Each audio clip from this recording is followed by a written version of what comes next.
서울 관악구에서 월세살이하는 직장인 김모 씨는 2달 뒤 인근 전셋집으로 이사할 예정입니다. 전세살이 비용이 더 저렴해졌다는 것입니다. 실제 그는 현재 10년 된 나홀로 아파트에 보증금 1억 원, 월세 120만 원에 살고 있습니다.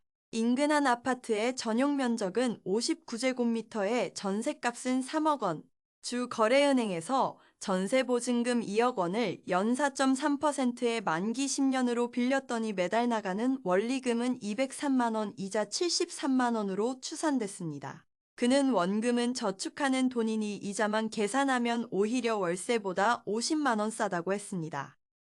최근 전셋값이 떨어지고 금융당국 압박에 시중은행이 일시적으로 전세대출 금리를 낮추자 김 씨처럼 전세로 유턴하는 이들이 늘고 있습니다.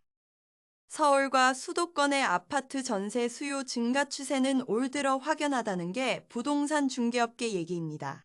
13일 서울 부동산 광장에 올라온 전월세 거래량을 보면 지난달 아파트 전세 거래량은 1만 1272건으로 지난해 11월 9342건 이후 4개월 연속 늘었습니다. 아파트 전세 비중은 57.8%로 2달 만에 8.3%포인트 치솟으며 월세 비중을 다시 앞질렀습니다. 다른 업체가 파악한 추세도 비슷합니다.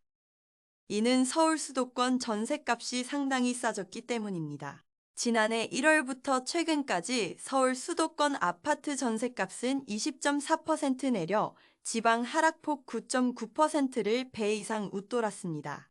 월세 선호 현상, 대규모 아파트 입주가 몰린 영향입니다.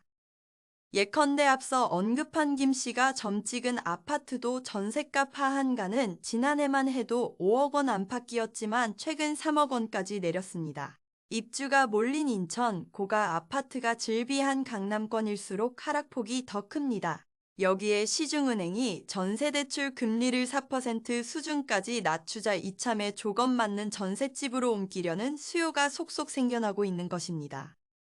반면 공급은 줄었습니다. 부동산 빅데이터 업체 아실에 따르면 이날 현재 서울에 매물로 나온 아파트 전세는 4만 7천여 건으로 연초보다 13%나 줄었습니다. 같은 기간 인천과 경기도 각각 16% 감소했습니다.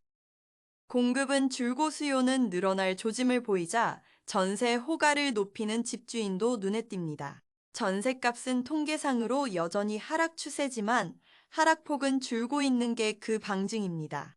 서울 강남구 개포동 개포자이프 레지던스는 대규모 입주 영향으로 10억 원을 웃돌던 전세 시세가 연초 6억 원까지 급락했지만 최근 하한선이 7억 원으로 올랐습니다. 다만 전세 시장이 불붙은 정도는 아닙니다.